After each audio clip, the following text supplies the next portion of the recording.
Hello, everybody, and welcome to today's Monday Community Race. We're doing something a little bit different today. We've got a 2v2 team going on, and I am going to be joined by Rex Raoul. How you doing? I'm doing well. How are you today, Zyrek? Doing pretty well.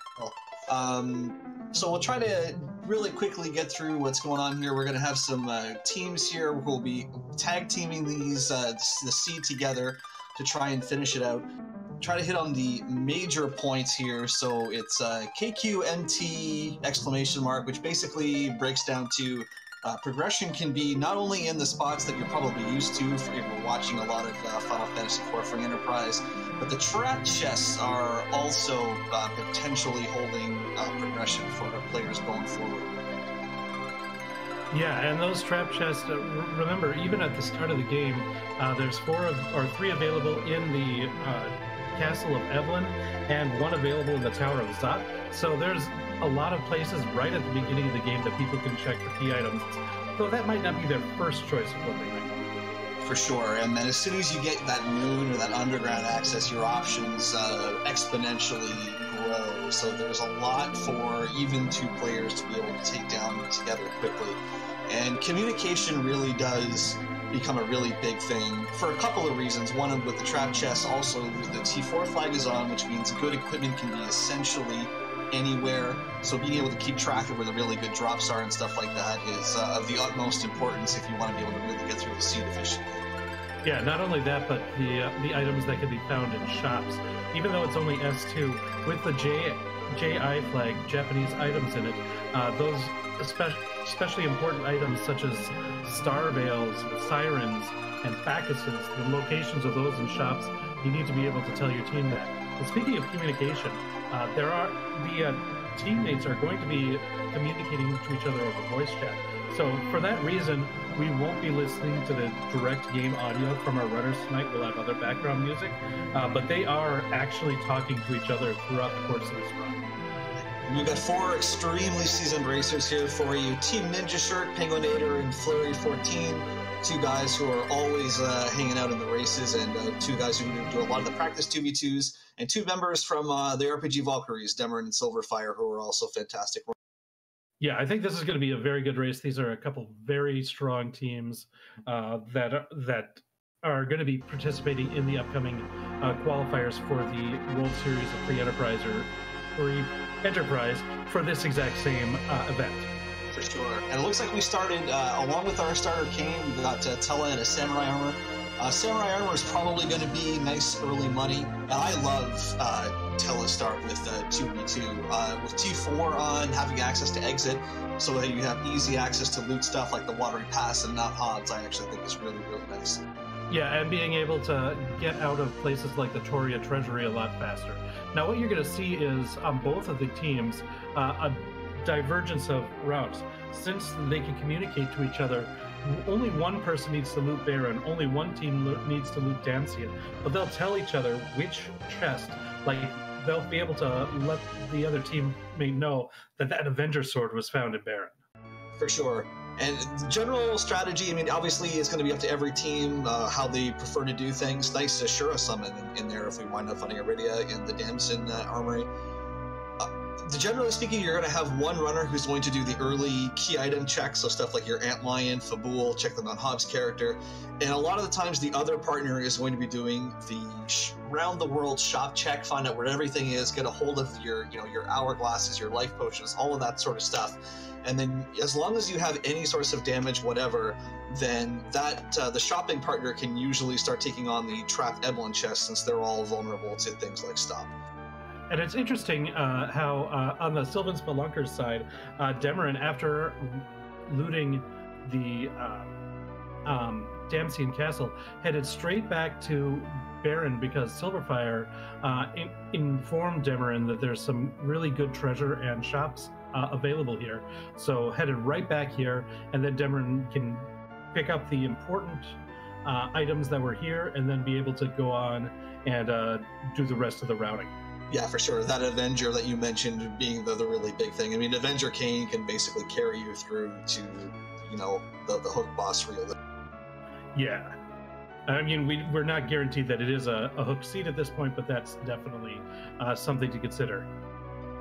Yeah, and we saw Flurry make a play that this is something that I really like when you have access to exit, which is to loot out the watery pass. It's a pretty high concentration of chests. The only problem is that it takes a long time to walk all the way back out. That with that exit, that's not a problem. Didn't look like they got too much value in there. I think a charm rod was the best thing I saw, so definitely useful. But it definitely can be, if you're a newer team or a newer runner and you want to take a shot at finding something, that's usually a place that's got a chance to get you something like an adamant armor or something that your opponents won't get.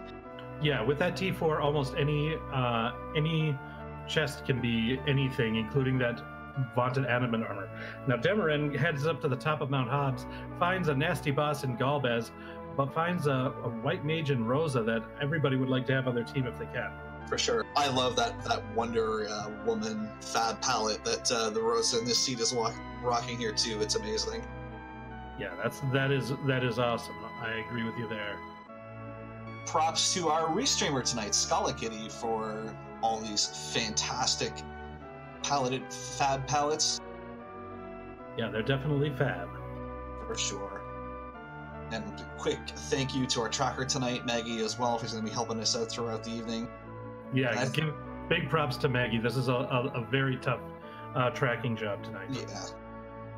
2v2s tend to have everything all sort of happen at once, so we'll try to keep you abreast of everything as it happened. So Demarin probably rolling, getting the low roll there, and having the Golbez Shadow actually take out Kane, probably the absolute last person she wanted that to happen to. Yeah, so. But at the same time, the fact that Demarin went back to Baron after the Damsian check is fortuitous, because they were able to pick up those Star Veils, and so Demarin's going to be able to get this fight completed without too much of a hitch. Yeah, that's true. We complained about Tella being slow, but he was fast enough there to get that Star Veil off before Golbez got his second turn, so should be able to get through it pretty nicely from here.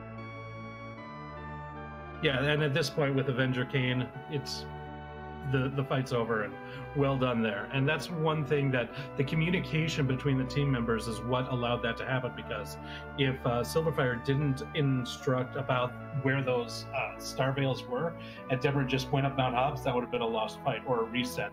And just the fact that this happened saved a bunch of time.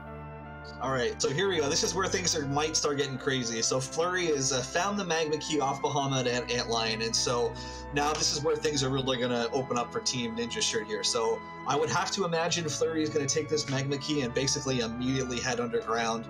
And that's the other thing about TV2s, is that depending on what you find and who finds it, being able to call those audibles and change up your strategy to be able to get through it as quickly as you can.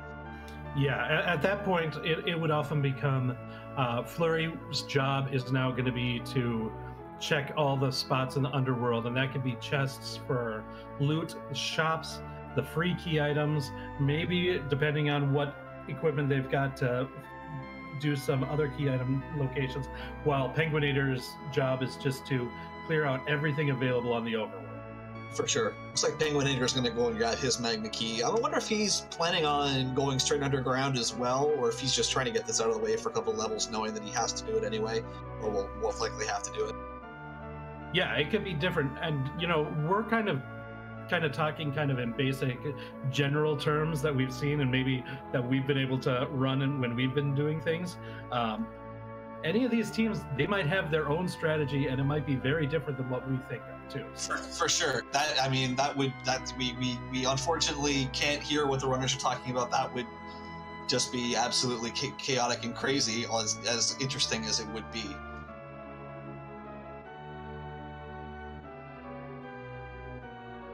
So it looks like Antlion got shuffled just a little bit to the east into Fabul here. Silver is going to take a look at what Fabul has to offer. Yeah, and I think as long as those counters don't hit Kane too often, Antlion goes down without too much of a problem. For sure. So the other two runners are going to ping up their Magma Keys, and we're going to see Flurry here. So the dip into Land of Summon Monsters early is a completely free key item sitting down. But there is a trap chest in here too, which I have to imagine is going to go untouched considering what level he's at. The warriors in here have a pretty decent amount of speed and physical attack power. You don't want to be taking them on, too low level. Yeah, if Flurry was lucky enough to find an adamant armor, then maybe. But other than that, I don't think they want to mess with any warriors at this low level. For sure. I couldn't tell if that was a Stardust item or a Stardust rod in that chest there. Stardust rod would be very nice. And a Stardust item is useful as well, but not as useful throughout the entirety of the run as the Stardust rod, of course. Did grab an Excalibur there as well. Cecil is actually a really interesting point in these 2v2s. Because Ordeals is a time sink, and so you really have to consider, even if you find really good gear for him, if Ordeals doesn't have progression, or is the second partner really going to take the time to, nice NPC there for Penguinator, who's sitting right in the door, but take the time to actually go through Ordeals. Yeah, and it's one of these things where just doing a normal check, one person might not have Cecil, but is routing that Ordeals check, and then another person finds Cecil. The determination of whether or not it's worth it to go to that place to pick up Cecil of the party, having completed Ordeals, is another thing about this. There's just a lot of really interesting variables that come into play in these 2v2s, is basically what I'm trying to say. Yeah, absolutely. So nice little scout there from Flurry. So you got one free-ish boss with an hourglass. You got the Dark Imps. As long as you can survive the first 3 physical attacks, you should be able to get through them. Other boss was a moon boss, so that could be not too bad if it's something like D-Lunars or Plague, or it could be absolutely awful. Whenever it comes to lunar boss, it's always a crapshoot. Sometimes it's not so bad, sometimes it's very bad.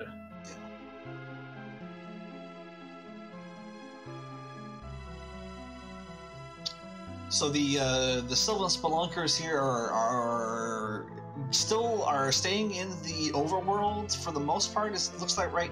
They may just want to complete their shop checks before they head underground. I have raced against the Spelunkers before. I know they're big fans of heading immediately to the moon or heading immediately underground as soon as they can.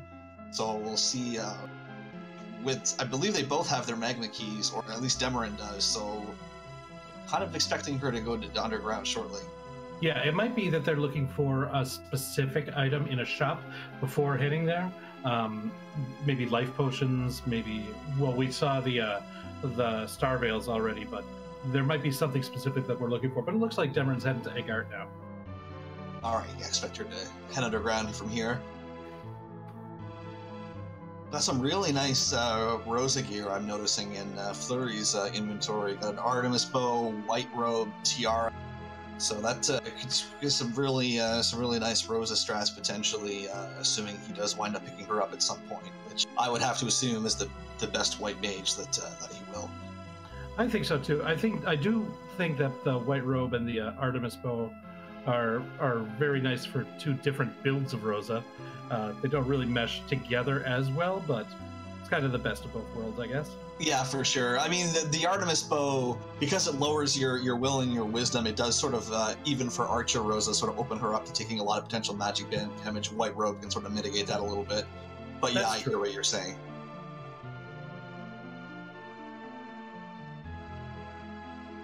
It looks like Penguinator now finding Rose at the top of Mount Hobbs. Yeah, I think Flurry checked this earlier, but noped out of Golbez probably didn't have Star Veil. Looks like Penguin's gonna just take a crack at it.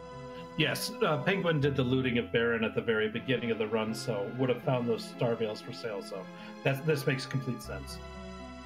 Penguin showing off his Note 64 vanilla running skills here, getting Rosa in between the battle script as best as it can, save those frames.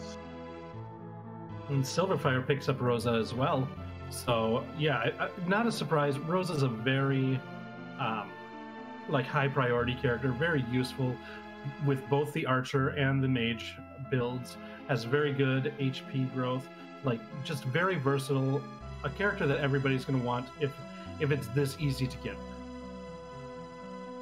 Yeah, Silverfire manages to squeak through Golbez. We've got Demarin, who's cracking some eggs, being a little bit dangerous with it, not using any sort of instant kill or hourglasses. Could be, a little dangerous. These dragons can hurt if they get a couple of turns off on you, though I did notice that Kane only took 1 physical damage. I'm not sure what he's rocking for armor. Yeah, and luckily with the Avenger Kane, it doesn't take too long for a dragon to go down. Yeah, it should only be 2 swings for sure. He's probably got a couple of pieces of Dragoon gear on, which reduces racial damage for dragons. Yeah, like 1 piece of Dragoon armor and he's good. Yeah, I think I just saw on Silverfire's screen she's got a couple of pieces of Dragoon on Kane, so Demarin likely has 1 or 2 of those herself. Yeah, so this might be a meaning. This might mean that we're going to look at a check for the warriors. Yeah, and Demarin is starting to open up chests in the Land of Summon Monsters. So that means what is likely to happen is that Demarin's going to go and open as many chests as possible until they find that warrior's chest, then reset, walk back to it, and heal up, because we don't have a way to avoid these damage tiles at this point. Yes. And even with good armor, at 1 HP for all the party members, those warriors are going to make mincemeat out of them. So it looks like we're going to go, since the first 2 floors were empty, going to go down and save in the bottom and basically do that same thing.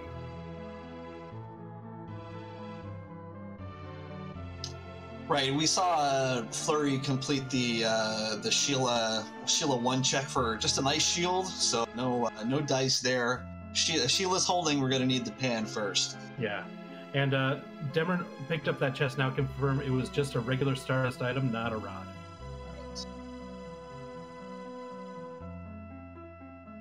So Flurry gonna get through, gonna see what Eddie is hiding here in the Baron Inn. Really nice spot for Ashura, very, very annoying boss potentially. That's about one of the best places that she can be. Yeah, there's definite spots, although finding the Star Veils right away does make her a bit easier. She can still be a nasty boss if those physical damages can be scary. But getting the extra bonus loot here, finding the loot crate of Derek Mist sitting behind there. So this Baron Inn is going to effectively turn into 2 item checks. Yeah, Demarin picking up a heroine robe in the house in the Land of Summon Monsters, and now with the Artemis bow and the heroine robe can have like full power archer Rosa available. Yeah, Rosa is basically in hard carry mode here for like assuming they have any kind of. We know there's an Artemis bow around. Assuming they have any kind of decent arrows whatsoever, Rosa is going to be an absolute powerhouse. It looks like Demarin's ready to challenge those Dark Imps, while Silverfire is looking for the Flame Dog chest up in the Tower of Zod.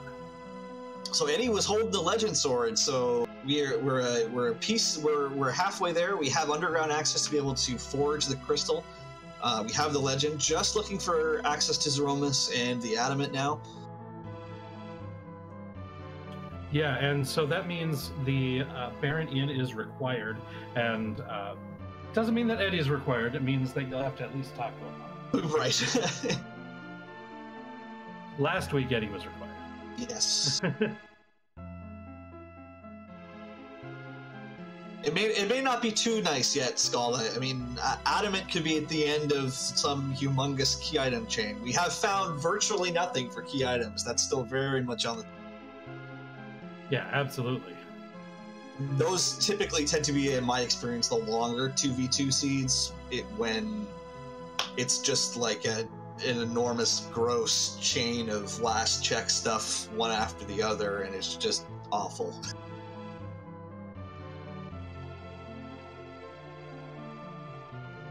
So D-Mist turns into the Rat Tail. Can't check that, of course, without the hook. Looks like Demarin is trying to get through the Dark Imps. Yeah, Not sure. Sorry, been having some unfortunate luck with where that first physical hit from the imp started hitting. Needs to be able to last long enough to get that hourglass off. But once the hourglass happens, then there shouldn't be any problem.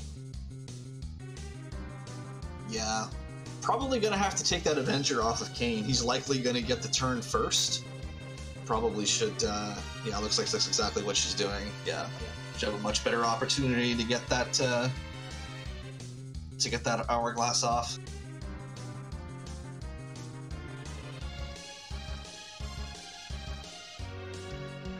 Silver is on their way in Eblin Castle, taking out these trap chests, and Penguinator is in there as well and has pulled the darkness. Yeah.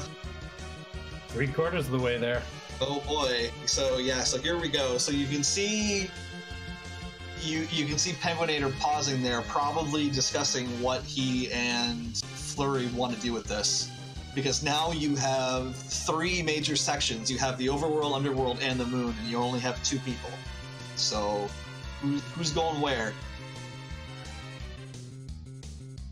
Yeah, now most of the overworld has already been checked at this point. I think Mount Ordeals is still open, but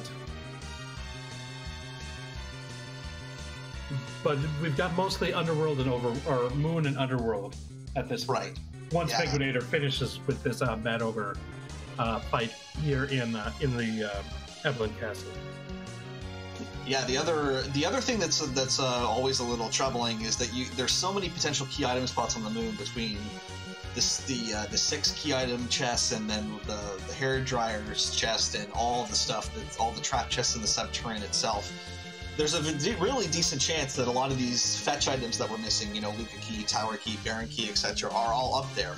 So if any of them are actually holding the progression you need to make that trip to the moon and back, you really want to get started on that as soon as possible. Yeah, and those are big gambles to take. If you're on the moon and you find the Baron Key, the decision to go back to the blue planet to check Baron, that's a long time commitment for 1 key item. So it could be big, it could be small. Speaking of what could be big or small, Demeron's just found the hook by beating those dark imps. We know that the rat tail was available. We saw it on Flurry's screen. So we may be getting we'd have to put those 2 together before we could get that checked. Absolutely. Choosing to leave the moon boss alone, which I don't blame her for. Yeah, I understand that. The other thing is, Demeron and Silverfire will also have to remember that they have not found that warrior chest in there. Demeron opened the first 2 floors worth of chests, but that 3rd floor is still untouched. Yeah, Tifa's Revenge in the chat saying Sylph Cave could hold this stuff. It absolutely could. There's a bunch of trap chests at Sylph Cave. Any one of those could be the one that holds the adamant. Right. Key items are slightly weighted to be more likely in the other key item spots, as far as I'm aware. But that certainly doesn't mean that the trap chests in Sylph Cave or elsewhere can't have what you're looking for. Yeah, although I would say that Sylph Cave is usually a later check. Those fights in there aren't easy, and they're somewhat easy depending on which ones they are, but they're somewhat time-consuming. And all the damage titles kind of means that you're going to want to have somebody with float. Now, you can complete Mount Ordeals and get float on Tella, and that would do the job. But without float, I don't think anybody's going to be checking those trap chests. So. Yeah, it's really time-consuming to have to keep healing yourself in front of all of them, for sure. I didn't notice Penguinator grabbed this, but I have to assume that he did. I did notice that Silver grabbed themselves an adamant armor out of the basement escape there, out of that castle, which is pretty huge.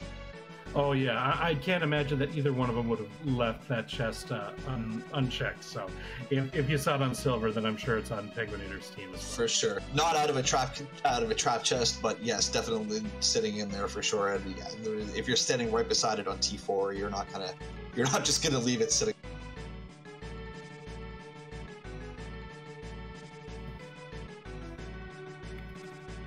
And yeah, Flurry has gotten that adamant there for himself as well. So looks like everyone is well aware of its existence, And Flurry is heading up Mount Ordeal's, gonna finish out the overworld checks. And Demarin, it looks like, is going to check out Lower Babel, which you got 4 trap chests plus the fight at the top, which you can potentially get through.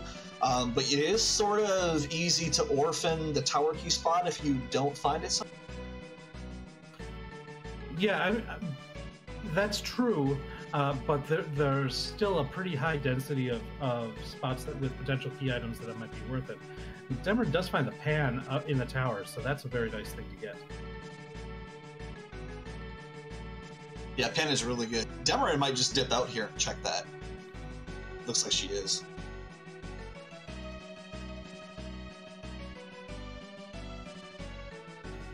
Meanwhile, Flurry is up on Mount Ordeals, finds the CPU at the back attack spot, the Mylon Z spot, and it looks like you were right. Demarin zipping right on over to the Sylph Cave, gonna check that pan. Being able to check both of the Sheila items at the same time is pretty efficient routing. Absolutely. Gonna see if Demarin... A lot of times people check this, people like to check these chests on the front half on the way to Yang. It looks like Demarin is not going to do that. I mean, like you were mentioning, the lack of float sort of makes that a little bit awkward. But yeah, I imagine that if Demarin had completed Mount Ordeals already and had Tella's full spell list, then that would have been like probably a reasonable choice. But without that, yeah, it gets a life staff for completing that, so that's a pretty nice reward for the other sides. So now with life staff and white shirt, we can have full-on mage Rosa, and with the heroine robe, Artemis bow, you can have full-on archer Rosa. So whatever the situation calls for, you've got the best Rosa. Right. I did notice Demarin making sure to speak with all of her fellow fairies before she left. You know, catching up with family. You know, you gotta see what everybody's up to. I'm a big fan of the Sylphs myself, so I can't blame Demarin for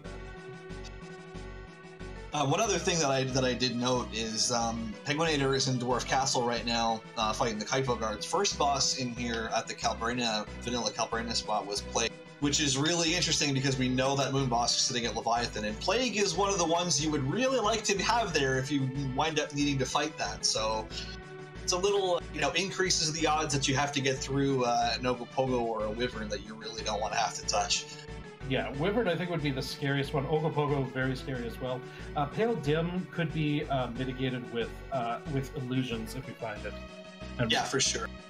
With the Adamant armor, he basically does nothing with physical attacks. With the Adamant armor, Pale Dim especially should be really straightforward.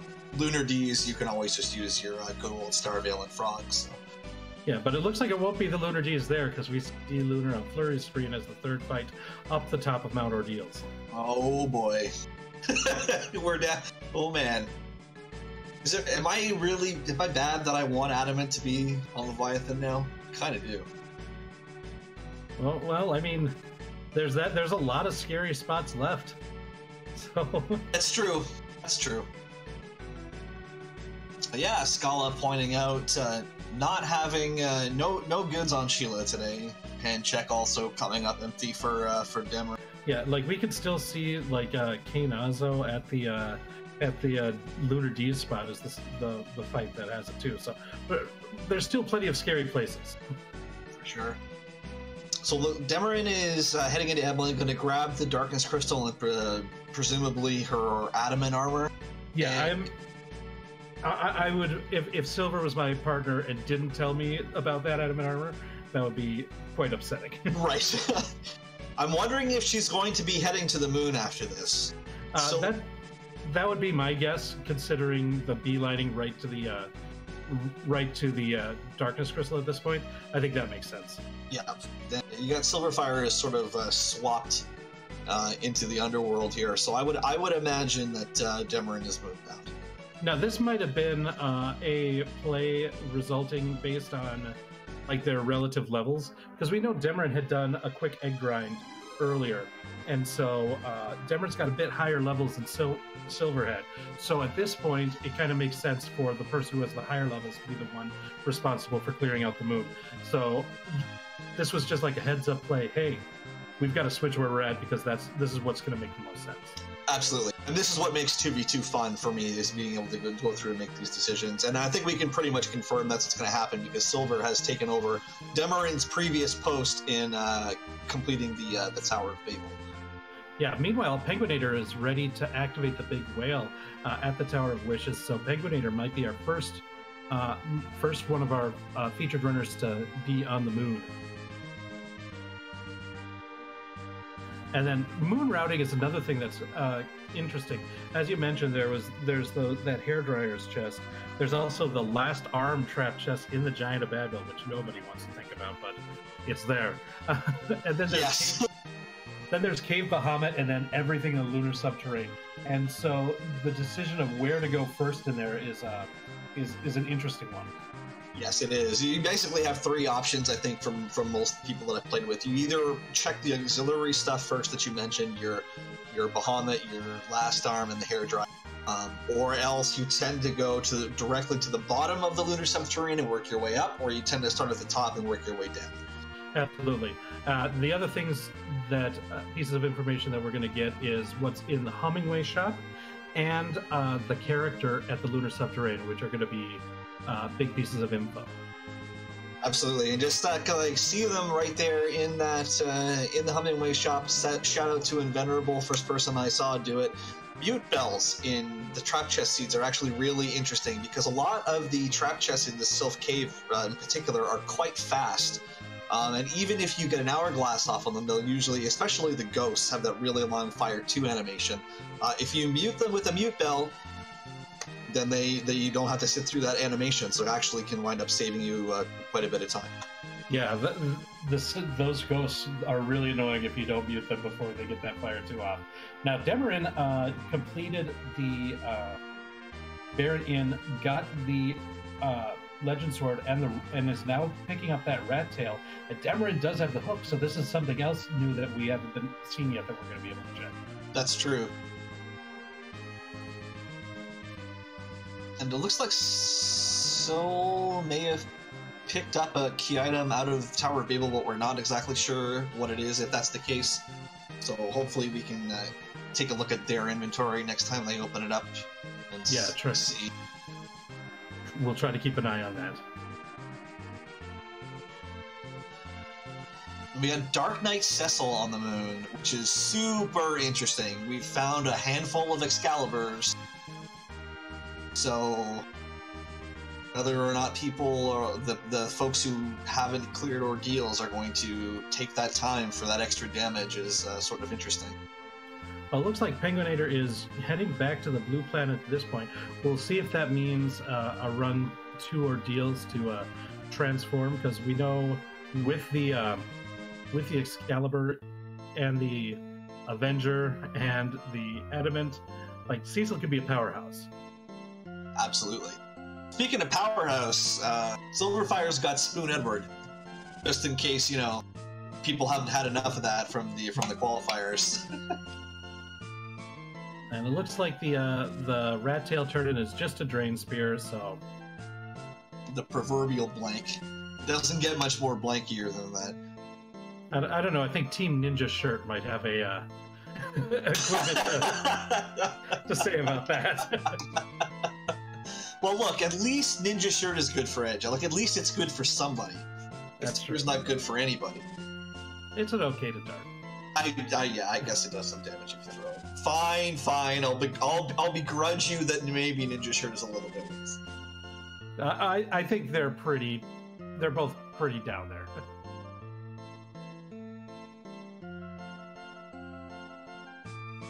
It looks like Penguinator's at least picking up the Legend Sword, since that's going to be required. All 4 of the runners.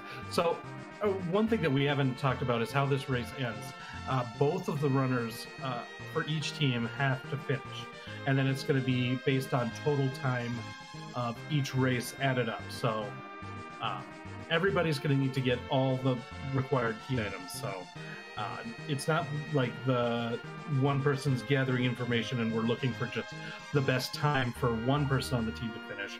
We're looking at a combined time between the entire team. Right.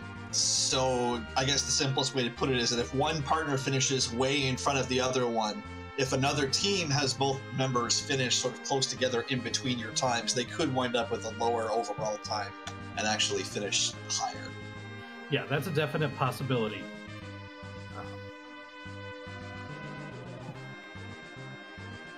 And we see Flurry picking up that adamant. That's the only, didn't go for the Mad Ogre's trap chest, didn't need it. Got the Darkness Crystal, the adamant armor. Those are the two important things there.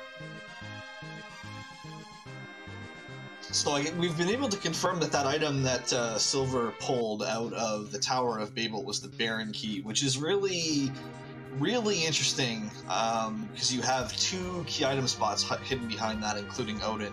But again, it is a fetch quest that is a pretty considerable amount of time to be able to check, and you have that the entirety of the moon, the entirety of Sylph Cave still available to you. It looks like Demarin is making sure that Team Sylvan Spelunkers does not forget that last arm treasure chest, heading into the Giant of Bab-Il to fight that one trap chest and get that out of the way. I really hope that this search doesn't hit... Okay, I was just saying that I really hope this search doesn't hit Kane, because I don't think this group has a whole lot of ways to damage this thing if Kane is the one who gets stopped. And it has definitely never happened to me that I've only had one way to damage him and have that person get stopped and then die. It's definitely never happened. Can 100%, confirm that has never happened to me. I wouldn't wish on anybody else. Yeah, that Edward hiding... I don't know if that ended up working the way that Demarin was hoping, because that magnet got retargeted to Kane. Oh boy. Yeah. Hopefully we don't see a really bad fission here. She's arrowing up Rosa. Hopefully we'll be able to take this thing out. I'm so sorry if I just commentator cursed you, Demarin. I'm so sorry. Meanwhile, Silverfire's found that warrior's chest. So we've got somebody, we've got a Spoonword as well as an Avenger Kane fighting these warriors here.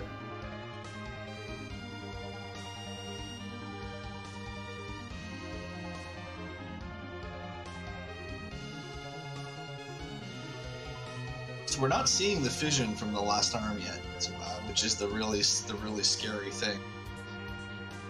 I wonder if that Edward hide sort of puts the last arm into a really weird script, honestly.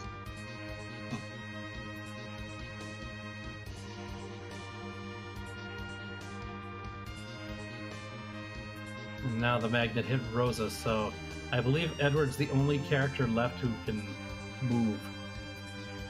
Yeah, and that stop takes a long time to wear off.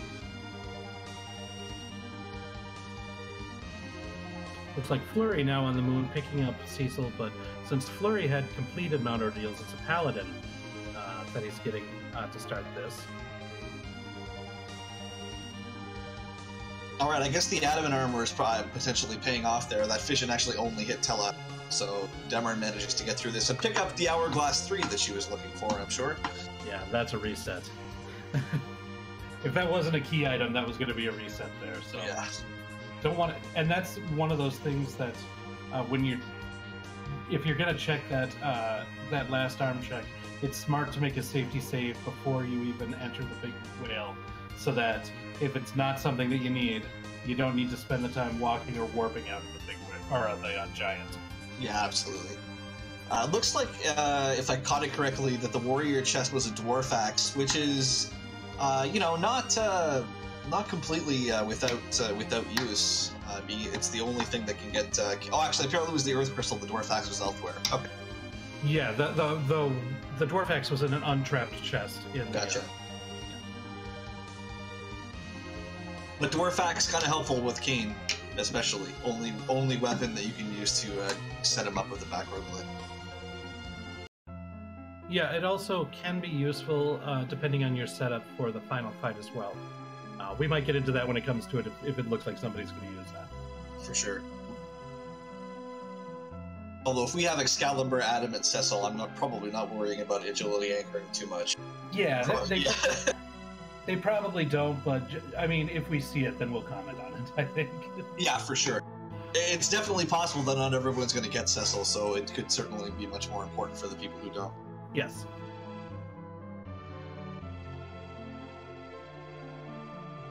Looks like Flurry's doing a little bit of a grind in the Cave Bahamut, the second or the final floor of that. You can use a siren to summon this double King Ryu fight. It's one of the best fights for just grabbing experience really quickly. And since since Flurry completed Mount Ordeals, Tella has access to Weak, and Weak is useful against these King Ryus. So, or Adamant Avenger Kane is also pretty useful. Yeah, he's also pretty good. Yeah.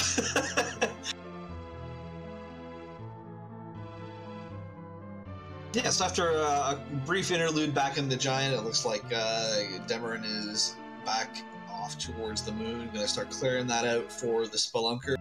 It is a little bit interesting that Penguinator decided not to remain on the moon for a long period of time, and a lot of these fetch quest items have started to show up in the various underworld checks.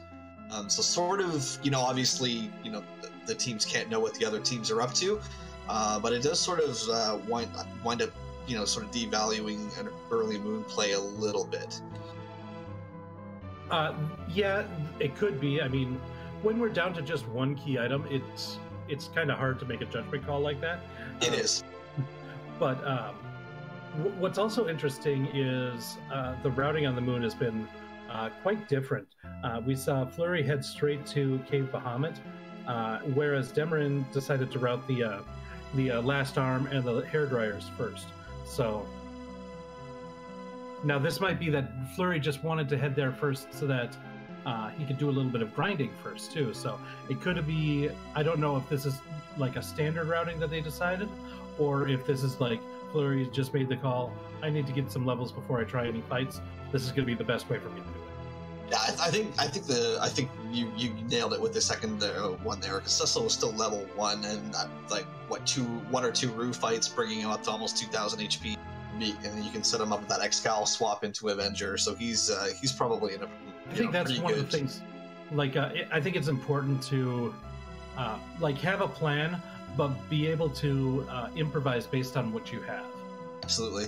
And that might have been also the reasoning, like when Penguinator saw the character up at the top of the moon and saw that it was Dark Knight Cecil, and knows that that's pretty much a useless character for him at this point, says, hey, we've got to kind of switch up. Like when we saw Silverfire and Demarin switch up who's going to go to the moon and who's going to go to the underworld, they had to make that audible and switch up. The same thing kind of happened with Penguinator and Flurry, and it might have been because of the character that was at the top of in the lunar subterrane. Yeah, that's a great call. That probably did play an awful lot into it as well. Silver, I guess technically speaking, rolled the 1 and 3 that you want. Actually found Pale Dim at the Leviathan spot. No, I'm sad it's not Wyvern, but should be able to, exactly what you just did. Put Adam and Kane in the back row, and he should just be able to pretty much solo this boss. Yeah, and use that Dwarf Axe to put that back row glitch on Kane as well. So hopefully that'll be enough, and Silver will be able to take out the Pale Dim with Adam and Kane with that adjustment. It's just a Zeus Gauntlet at the Millen at Bahamut there. I mean, Zeus Gauntlet is definitely useful, just not what you want at this point. And it looks like Penguin found a Drain Sword somewhere.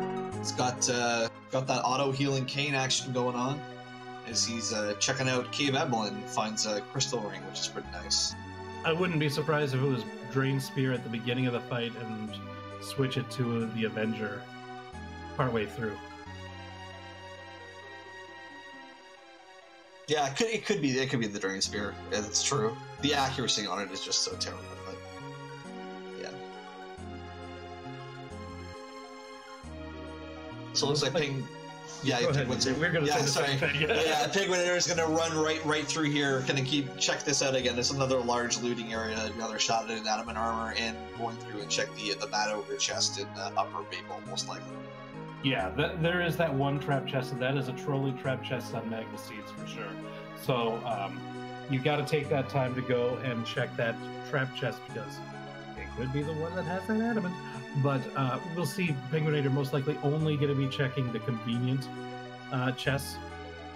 You see that one that was way out, away from it, just not going to take the time. But the convenient chests are still worth opening because of the possibility of more adamant armors, of course.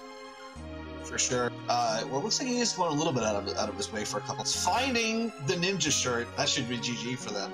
Team Ninja shirt. Yeah. Ninja shirt. Yeah, he's gonna keep that. Well, yeah.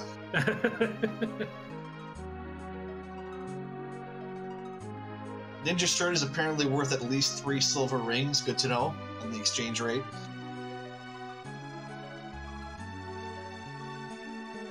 And yeah, so a lot of the major key item spots have sort of been knocked out here a little bit. Might be time to start checking those lunar subterranean bosses, pulling some more trap chests.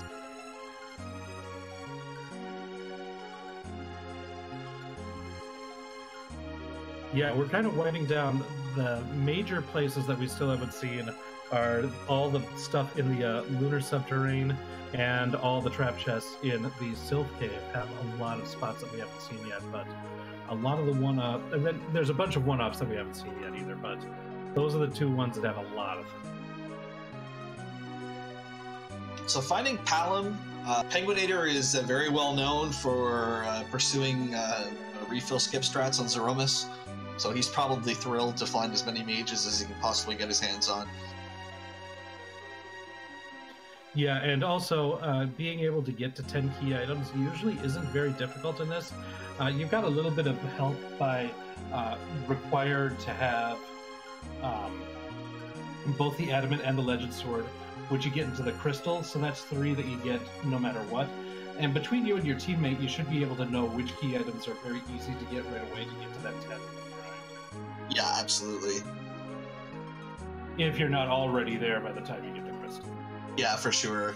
Yeah, because like you said, you're basically going to have at least 3 and quite often 4, because the darkness crystal comes into play so often at the very minimum.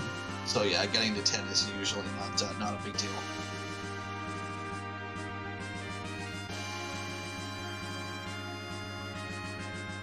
All right, so Team Ninja Shirt are sort of looking at new ground for stuff that we have not seen yet. The Spelunkers are going through stuff that we've either seen Team Ninja Shirt do or a few things that Silver has gotten to in the underground that I mean, we did pull an Earth Crystal and a Baron Key. It looks like Silver is going to make the play into Baron Castle. Yeah, that's what I imagine would be going here. Meanwhile, Flurry's going down to the very bottom of the lunar subterranean, which I think is, pretty standard that I've seen with teams. Have the first person go to the bottom and start clearing out from the bottom going up, and the second person then will start from the top going out. Yeah. I mean, I think probably a little bit of that is just a little bit of the ribbon chest used to have a very high chance of having your progression, so people still kind of tend to go down there quite often looking for that. But there is also a greater concentration of the lunar subterranean bosses at the bottom as well.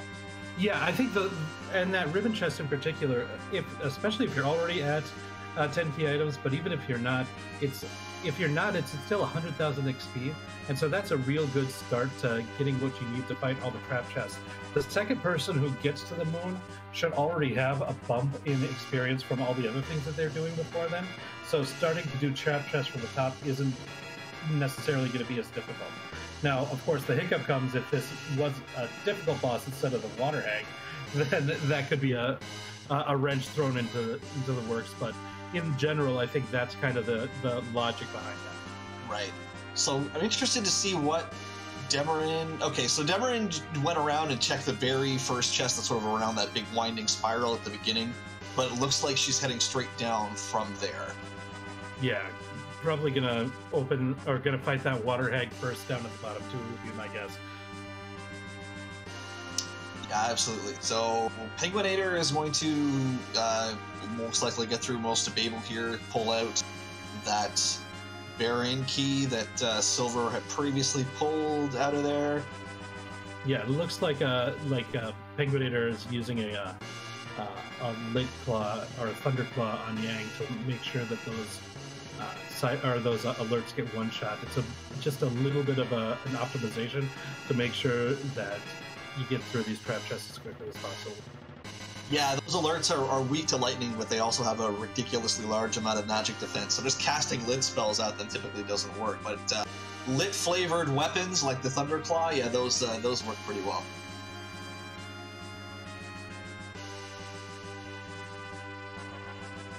Okay, it looks like Silverfire has gotten past the Baron bosses and gets a vanilla Sid. And nice agility anchor if she chooses to replace Tella, I suppose, at some point. But yeah, I don't see a real compelling reason to take Sid, but there is a possibility. I guess Tella is pretty awful.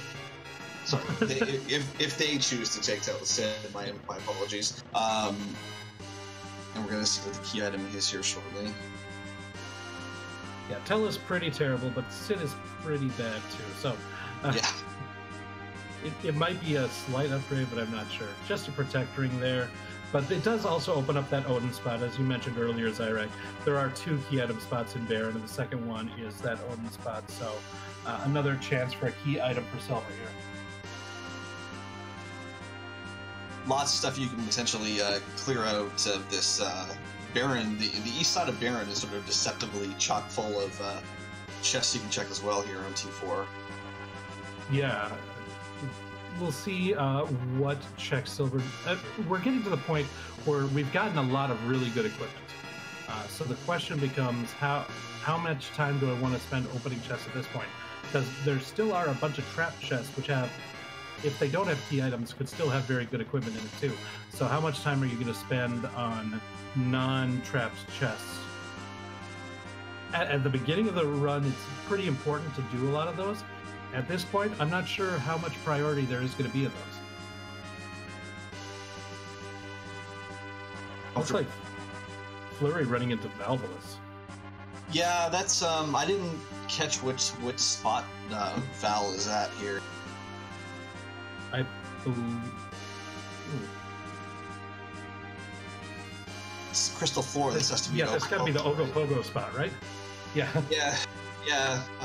I mean, the adamant armor is going to make this a lot. Well, and then or Cecil could just crit for 5.5k too. But I mean, the adamant armors are going to reduce a lot of the physical damage here, which should make this okay. If it wasn't for the adamants, this would be tough. Val would hit like a couple of freight trains.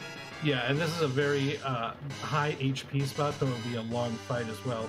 Luckily, with Kane being able to jump to get her out of the tornado form, and Cecil be able to do mad damage when she's not in tornado form, it's going to make this a pretty easy fight for Flurry. Yeah, that's one of the spots where you may actually want to leave Val in her tornado form a lot of the time, simply because she auto attacks less, and the auto attack is really the thing that's gonna hurt you there. We're seeing the new Sid, fabulous Sid palette with the Mega Man cosplay. Yes, that is another excellent one.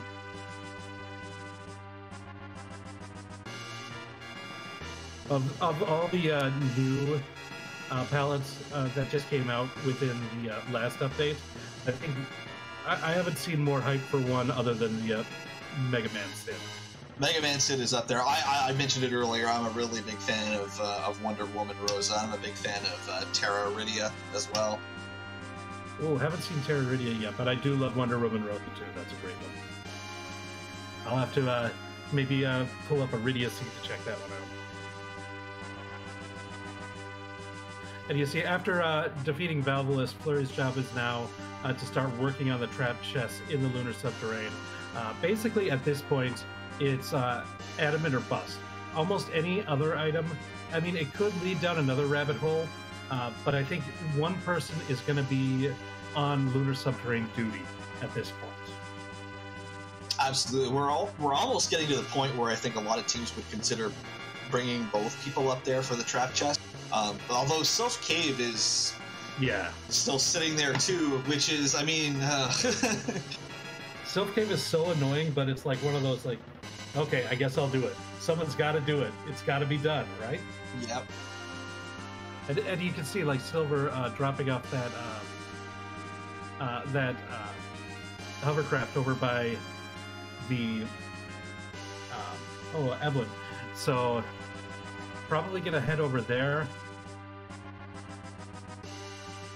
And yeah, probably gonna pull those two trap chests that we saw Penguinator checking out previously. Yeah, and that's probably a desperation. Like, I want to get that done. Hopefully, I can go there and not have to do stealth. Yes. I think without trap chests, sealed cave is that place that nobody wants to go to, but sometimes you have to. I think with trap chests, it becomes Sylph Cave. Yeah, I think that's probably pretty fair. I would say nobody wants to do Twin Harp either, except, music. Yeah, and at least with Twin Harp, you just have to walk down and you can exit out. So you get that slight advantage. Yeah. Although I do believe that people have timed it actually is, if Sealed Cave doesn't have progression, it's actually faster if you reset out of there than it is to go and kill the Dark Elf spot because of the cutscene time. Oh, sure. I definitely believe that it's faster. The thing is, though, it's still disappointing if you walk all the way down and there's nothing there. That's, well, yes. True. At least if you go through it in the magnetic cave, at least you still get to hear some sweet tunage. For sure. So this is where another interesting thing that's popped up here is that Flurry has found the tower key on the moon. At some point, Team Ninja Shirt is going to have to decide if they want to swap positions and have Flurry come back down to check that tower key out. It doesn't look like they're at that point quite yet, but that's got to be on their minds of when they're thinking about when they want to make that switch. Yeah, and it might be like at this point, Penguinator is just going through this tower right now. It doesn't really make a lot of sense. Well, I guess maybe it looks like he's exiting the tower now. So, we're going to see a save here from Flurry. We might get a switch. I guess I don't know it this time. Yeah, we might.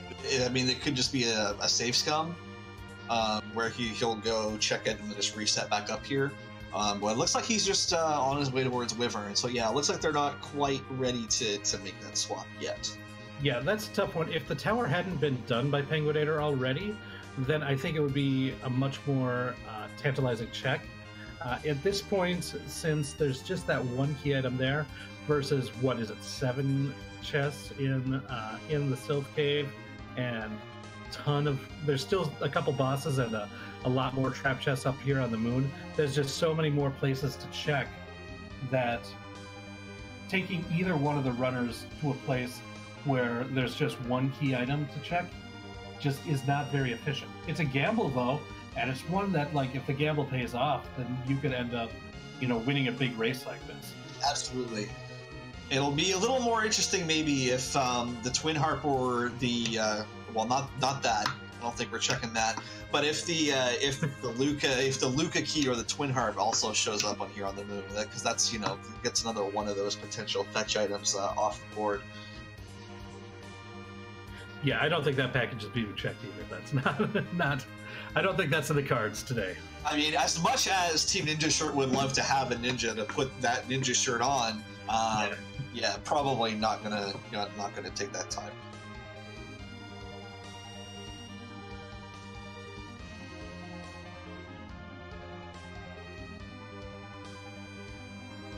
So it looks like Flurry, after clearing the bottom floors, is now heading off the invisible bridge arm to check the area where the vanilla wyvern is located in the routing of the lunar subterrane here.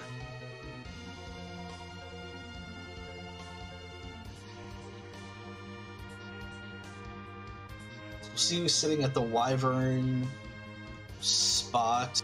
You really are kind of hoping for a magic damage boss here more than anything. Physical bosses here, there's a lot of speed and a lot of attack power. Yeah, but as you say, the magic power is a bit lower here than average for moon bosses, so that's kind of what you're hoping for. Or just completely free is totally fine too. Yeah, I guess this is what you're actually really hoping for. Yeah. I mean, this is pretty crazy. I mean, Val and Ogopogo is definitely a little bit of a could be tough if you didn't have the adamants, but the other moon bosses here have all been very, very nice. Yeah, absolutely. So this is nice, and this is a lot of experience that the runners are going to get for this. Look at even Tella having almost 900 HP. So, oh, okay, 821, almost 900. I'll count that as almost 900 for Tella. That's almost 900. So Penguinator has drawn the short straw and is checking out Sylph Cave.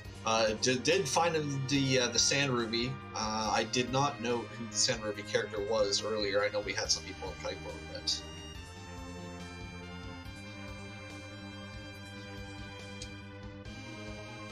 might be interesting if it is another mage like a Porum, let's say, since he is such a Reflexstrat fan. Oh, it was Yang. Okay.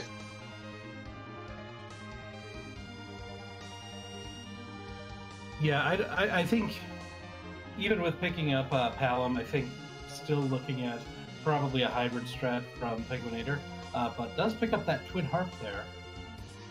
So that's another rabbit hole to go down.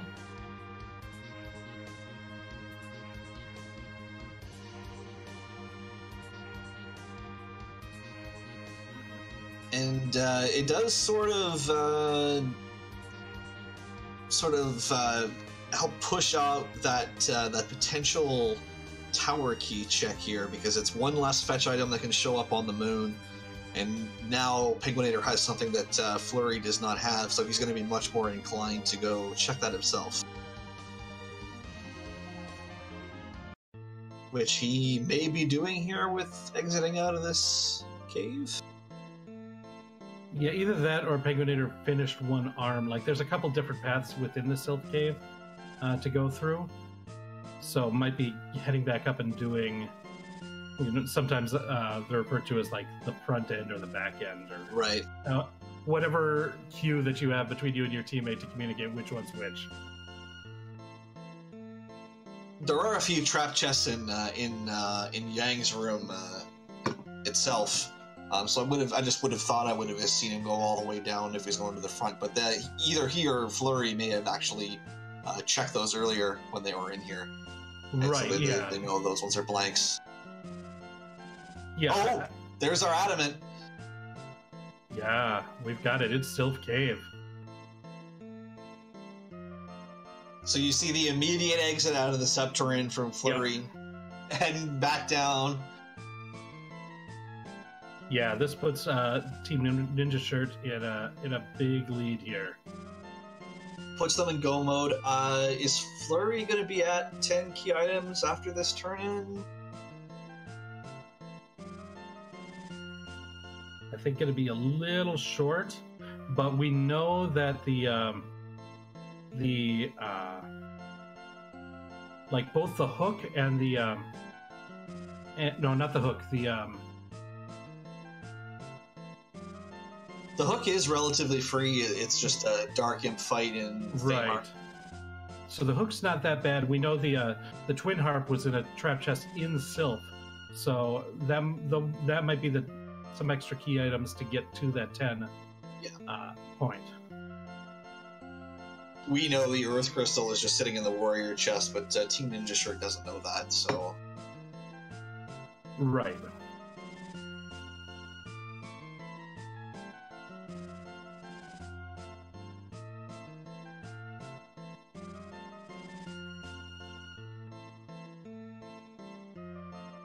Penguinator should just be off to finish grinding, and he should be on his way to Zeromus. Now, neither of our teams have found the pass, so it's still going to be a long walk. Now, that could be if Demarin is lucky enough to find that pass before Silver heads over to the Sylph Cave to check there.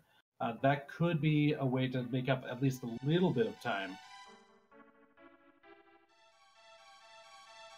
That's true. Looks like Silver is going to head over to check that Twin Harp. Okay, so yeah, it looks like that's going to be rough then. With it looks like neither of them are prioritizing that Sylph Cave at this point, so that's going to be rough for the Sylvan Spelunkers at this point. Silver is actually going to check out the Tower of Zot first. Sorry, Silver actually hasn't been into Sylph Cave, so they wouldn't have the Twin Harp yet. Right, yeah.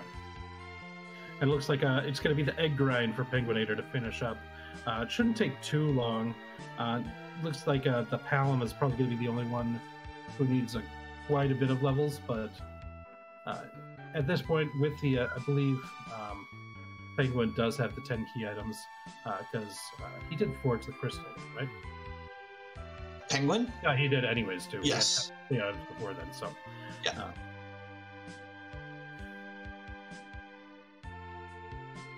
I'm a little bit surprised that he's egg grinding and not doing Kingaroo, since he's probably going to have to run through the subterranean to get to Zeromus anyway, but I'm guessing the value of having it easier to keep Tala dead is a big part of it. I think that might be part of it, and also, like, these fights are with the timing of killing one egg for 60k versus 2 King Ryus for 180k. I don't know. It might be more efficient to do the egg grind. Yeah, it might very well be, and especially if you want to keep Tela at low level, then there's definitely a lot more finagling you would have to do with the Kingaroos for sure. Yeah, and this is a completely safe grind for Penguin. Yeah, absolutely.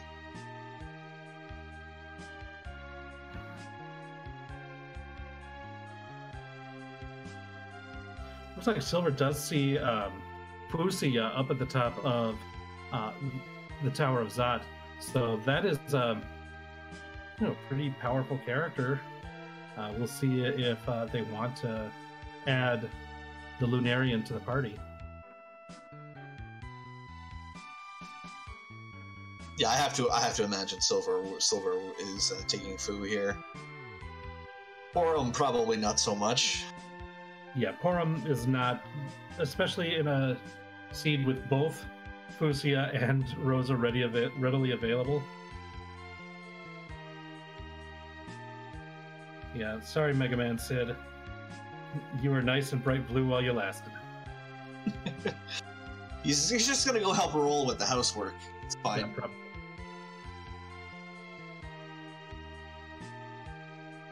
If only he gained the powers of the bosses he beat, then he'd probably be more useful. Ooh, that would be super cool. If... And unfortunately for them, Silverfire is running into the gauntlet here. An even larger time sink, unfortunately. Yeah, at this point, Silver's got to be praying that this leads to an important piece of progression, just to force everyone to have to go through the same time sink that they have to go through right now. Yeah, exactly. As soon as you run across Gauntlet, that's the first thing that goes through your head usually is, oh my gosh, I hope everybody has to do this.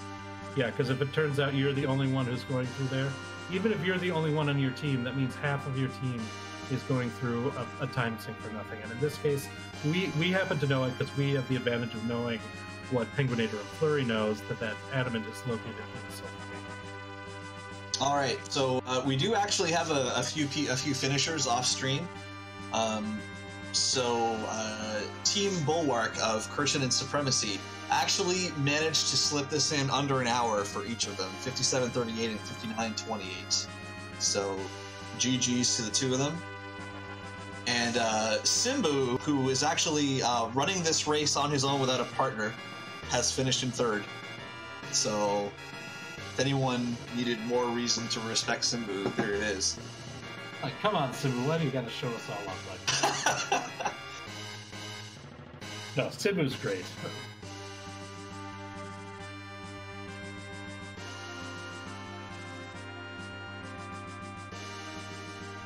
Simbu is a fantastic runner of this game and is a.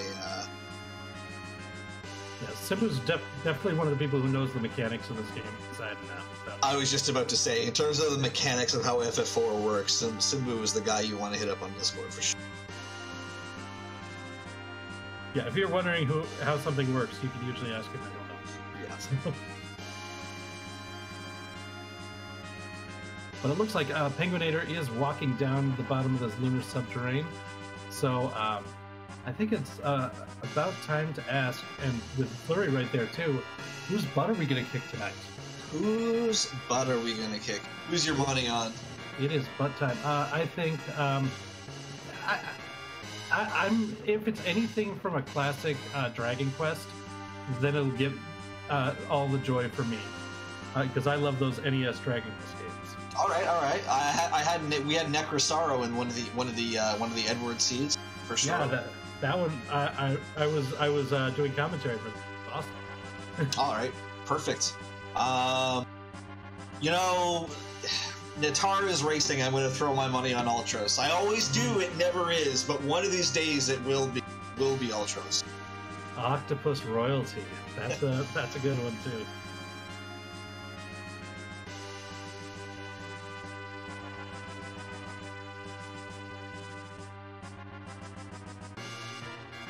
Looks like a Silver now in the Sylph Cave, so hopefully going to be routing the chests in here as well.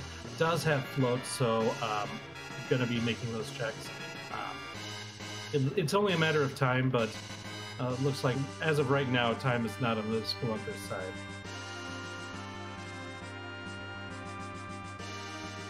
Both members of Team Ninja Shirt heading into Zeromas at about the same time, which is fantastic as well. It shows that they managed to split the seat up really nicely between the two. Yeah, like it's not like one team is like 15 levels behind. It has to spend a bunch of time grinding in order to catch up or something like that. They did logic sense when they switched and everything. I think really well routed by both by the Ninja Shirt team members. Absolutely. I mean, sometimes it's unavoidable, especially when you get those super long item chains. Yeah. But yeah, no, this definitely not the case here, and they did a fantastic job as a team. Yeah, you're right. If you have to go like Twin Harp to Earth Crystal to Sealed Cave to Rat Tail in order to get one of them, then yeah, one person's going to be behind. But this seed was pretty open, all things considered. So it's an NES RPG, so I'll take that. I like Lich. Lich is great. Earth Fiend, fantastic. He shows up in a lot of the remakes and the extra dungeons, so I mean it's very on flavor.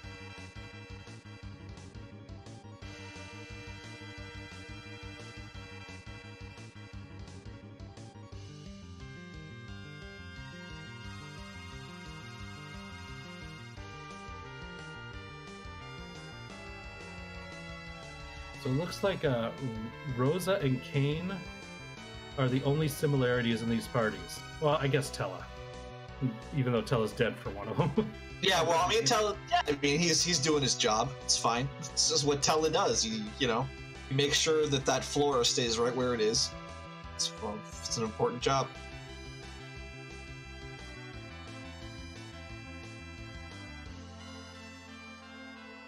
Silver's found that Twin Harp. Will not be long until they find that out.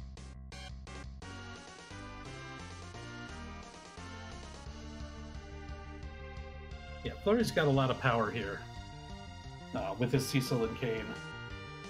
So this shouldn't be a very tough fight for Flurry. I don't think it'll be a tough fight for Penguinator too. I mean, Adamant Avenger is going to be fine, even if the other person is Yang. I mean, that Yang's also rocking, decent levels at an adamant, so he's actually hitting quite hard as well. Yeah, I believe it's adamant double cat claw, which is pretty good too. Yeah, that's pretty good. Yeah.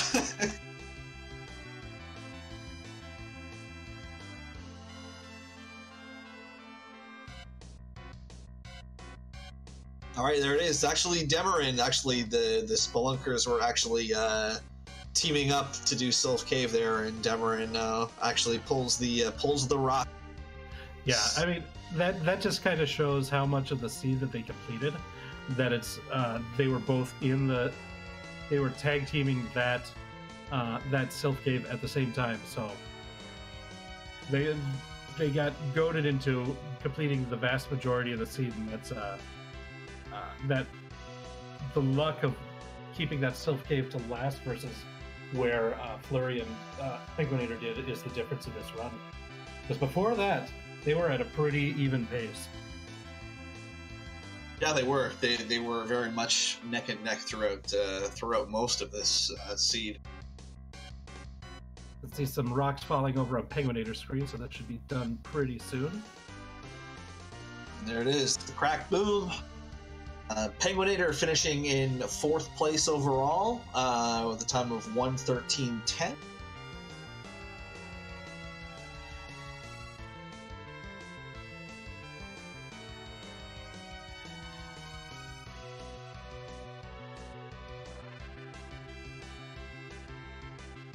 And looks like Flurry is right behind him with a final time of 1:13.39, and they as a team have finished in 2nd place.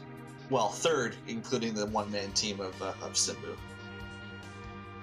And we'll see if Penguinator and Flurry want to come in and talk to us.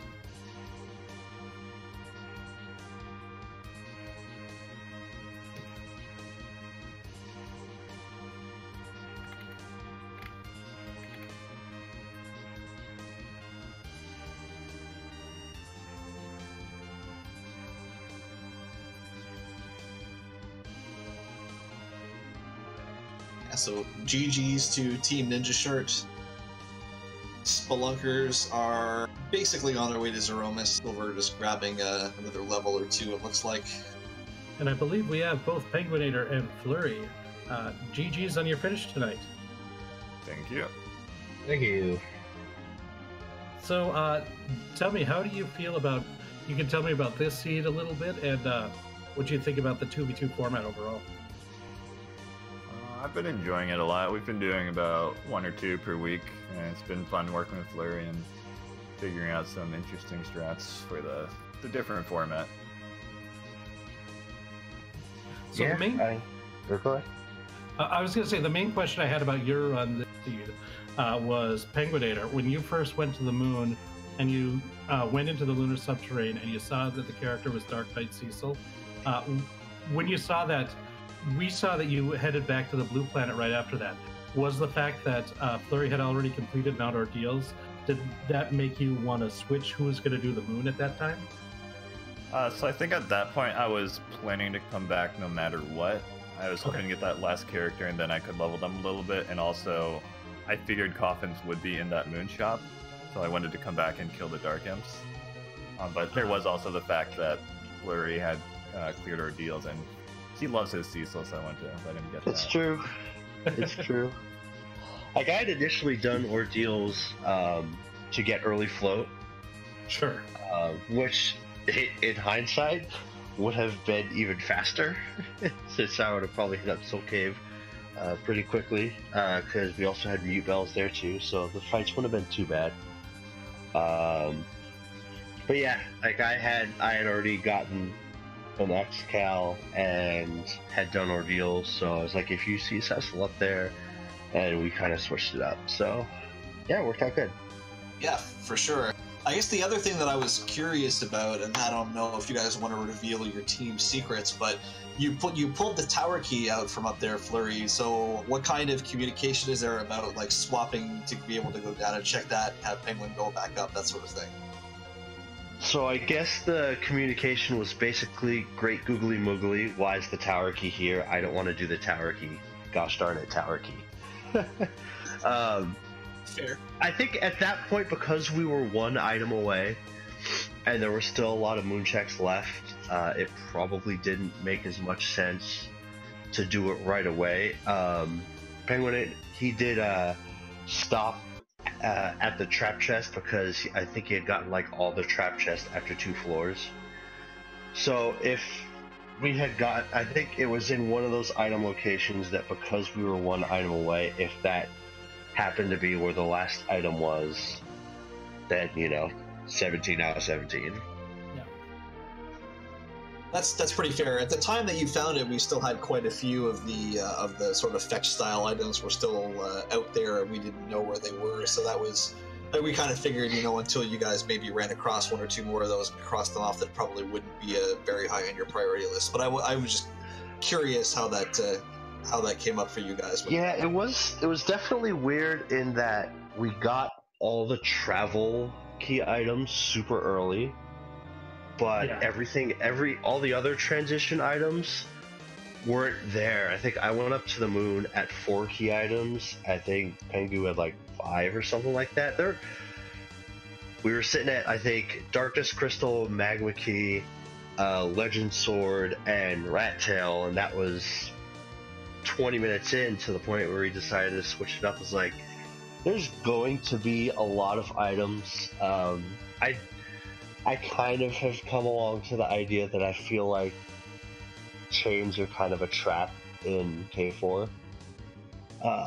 Just because there's so many starting points. But you never know, man. That's rando's been a rando sometimes. Yeah, and that's different in a seed like this where you've got that magma so early. You have the darkness crystal real early, so all the places with like big high density of trap chests is open at the beginning. And so it's like, when do you want to take a... Yeah, I guess... the other place where it's just 1 key item. Yeah, for sure. I guess looking back, the one thing I still don't entirely regret doing, but keeping the Dragoon Spear from Zot, just because I had planned on going to the moon at some point in time. And I had wanted to, I was going to slingshot Cecil up there.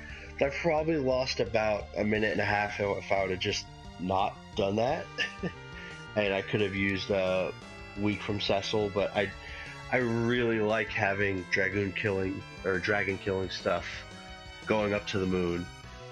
There's also a surprisingly large amount of free bosses on the moon, so I guess that was kind of nice. Yeah, there really was. I mean, Val at Ogopogo was kind of a little bit of a, but you guys had Adamant Armors, which kind of, mitigates a lot of that. But other than Val, yeah, the moon was pretty... Yeah, I think it kind of worked out in a way that my party was more Ugg Smash, whereas Pengu had found Palom in Avalon Cave, so he actually had some kind of AoE. I was, as I'm pouting the ghost, just sitting there like, I wish I had the Gaia drums. Oh. All right, and any final thoughts from you two guys? Just looking forward to the 2v2 being showcased on the big stage this weekend. Yeah, for sure. Yeah, that the World Series 2v2s will be a thing to behold. I'm pretty sure. So congratulations, excellent finish for you two guys. GG. Thank you. GG, thank you. Yeah, thanks for joining us. All right, so that's Penguinator and Flurry. Make sure to give both of those runners a follow, as well as the other 2 runners that we have on screen, Demarin and Silverfire. And it looks like Demarin has just defeated Lichamus. So GG's to Demarin. Yes. And we won't run through all the individual finishes, just because there are a lot of 2v2 teams racing. The next team to finish after Team Ninja Shirt was Team Hades Miss coming in 4th.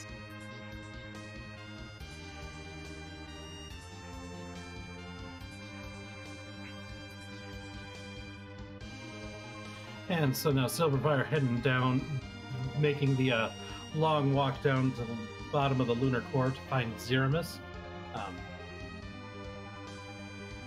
This is the log walk that you have to make because we did not find the pass this seed, but it'll get the job done in the end.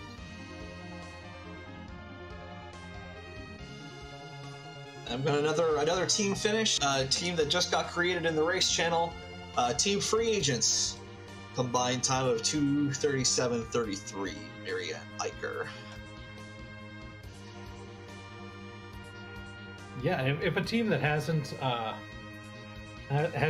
worked together before did that well, that's a very good job. Because communication is big, so... Absolutely. Two good racers, though. Iker is in the... I believe he is in the Edwards Seed Finals coming up on Friday, and Miria races all the late-night races all the time, so two experienced people who managed to work together really well. Yes.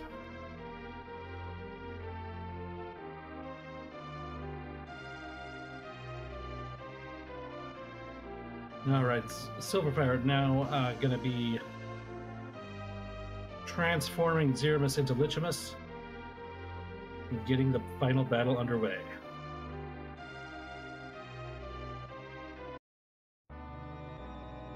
For sure. We do have quite a few individual people whose partners haven't finished yet, so we could see some more team finish.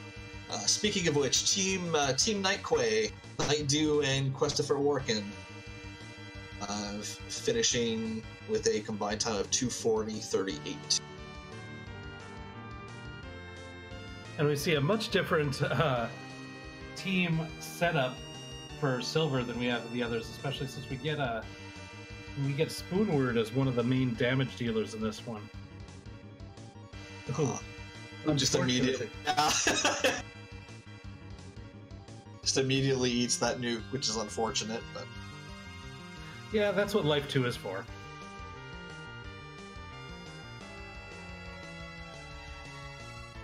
Or a life potion, that'll work too.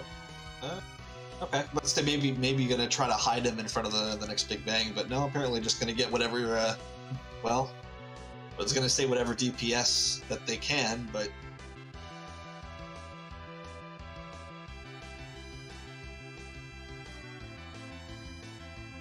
We do have Archer Rosa, which is a fan favorite there as well.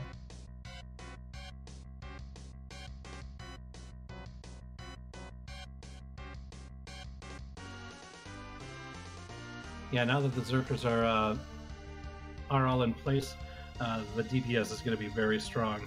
If Silver can get the Bacchus off on Edward as well, then that's just a lot of damage being dished out in a short amount of time. Absolutely. Another team finish, Team Zen Achiever Ballin, Invenerable, and Zilch, combined time of 2:48:59. What was that team name? Zen Achiever Ballin. Yeah, okay. I don't ask questions, I just report the news, I don't make it up. Yeah, but that's why I get to ask for you to repeat it, because...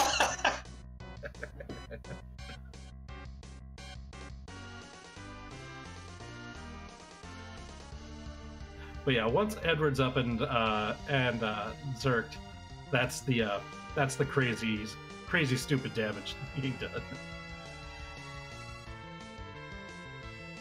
Yeah, going with the quad Zerk here. Yeah, Edward just 900 HP. Edward casually swinging for 4,000. No big deal.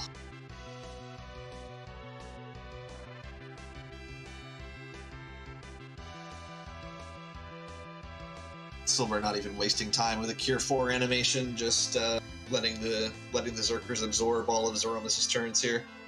Yeah, I think unlikely that getting a Cure 4 up just in case, but might not even see this Big Bang even though we just saw its shape.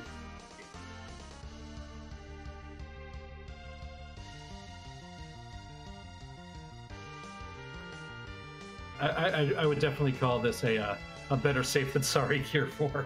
Yeah, absolutely.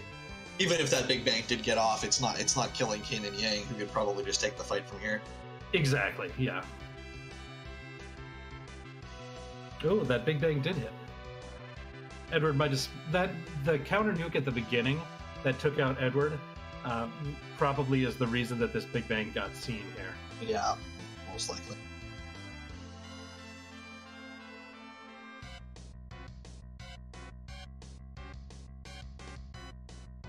Well, it's a bit of an unfortunate medio, but Yang and Fu are still hanging around, so Silver's got this. Yeah, with the Cure 4 coming in, it shouldn't be... I mean, it might take a couple hits from Yang, but Lichimus is going to go down shortly. And there we go. There it is. So Sylvan Spelunkers finishing with a combined time of 2:48.38.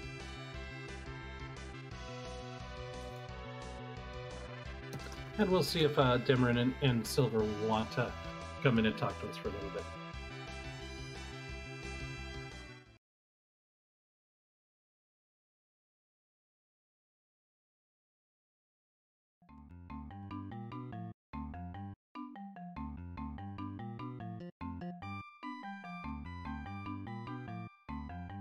So as we can see from the first team to finish off stream, that a quick check of Sylph Cave once you got underground could this could be a very, very quick one. Yeah, and the fact that you were given the Tella, and if you complete Tella's Mount Ordeal's quest to give him the spells, you would have been able to have the access to the float. That could have been huge. Hello. For sure. Hello. Hi. GG's, congratulations on the finish, both of you. You're not allowed to ask us about Sylph Cave. I would never dream of it. No, we were going to ask about Mega Man Sid. I had no idea. Yeah, it was a pretty funny Sylph palette, or Sid palette, Sylph palette. That's what's on my mind. Yeah, I now you brought it up. So up until the adamant, you guys were both rolling really nicely. Any thoughts about your decision making in terms of who was on the moon and when, and how you decided to split the work? So Demarine already had a pile of XP, so therefore it was her job to go moon, because you want to be able to really cut through those moon bosses if you're going up there. And if there's one thing I was actually able to do, it was carve through the moon, thankfully. Lots of DPS for carving through it. It's just that once we started seeing .duns, I sort of panicked and wasn't sure what to do. And Syl was like, it's in Sylph Cave. And I was like, there's no way. It's got to be Dwarf Castle. Yeah, we definitely over-meted ourselves. Yeah, rather than just... I had Discord minimized because I didn't want to do that.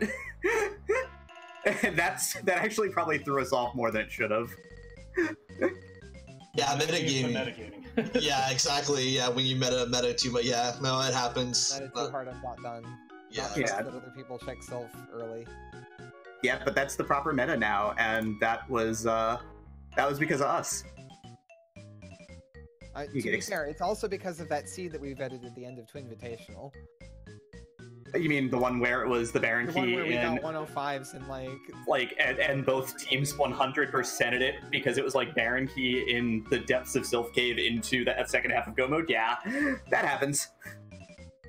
Yeah, that is one of the interesting things about TV2, because I think amongst all four of the on-stream racers, we had each one of you were carrying around a fetch item that we didn't know where it led to. So there's always a speculation about, well, is somebody carrying the adamant around and they just don't know it?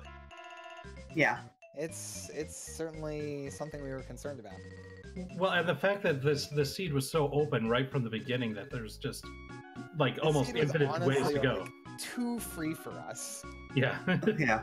I mean, we don't have a problem with open seeds per se, because we're generally pretty aggressive on getting underground and getting to the moon. Like, we are making those calls instantly. Like moon is basically like part of the game plan now. We both practice it so much.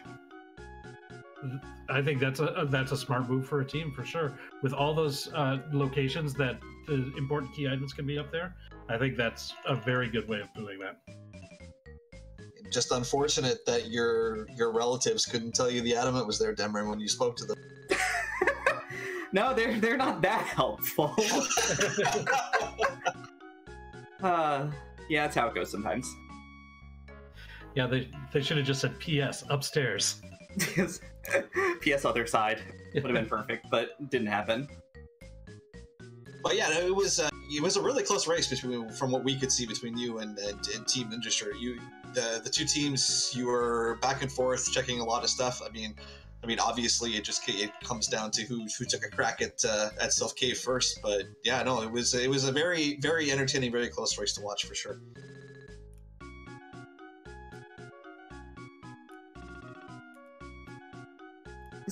Yeah. Still go to bed. What? Any final thoughts from the team from the Valkyries? No, not really. Just All right. watching things. Apparently, the pass and the Luca Q on the moon. Oh, that'd have been awkward. Yeah, we didn't see either of those on the restream ourselves. So interesting. Yeah, we were speculating the pass might be something to help you. Trap chest had 3 key items, which is actually a lot more than usual. Like, apparently, like, I don't know how the actual algorithm works, but like, supposedly, like, places with lots of chests don't actually get like full weight to placing items in each chest or something. I don't know. Yeah, the trap chests in general were pretty stocked in terms of the key items in this seed for sure.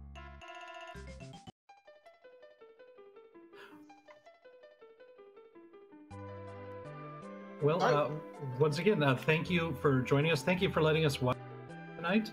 It was really fun to see both your team and the other team that we saw today, both very, very strong teams. I think going to make a good showing this weekend. So thank you very much. Thank you very much. Oh, GG's to both of you. GG.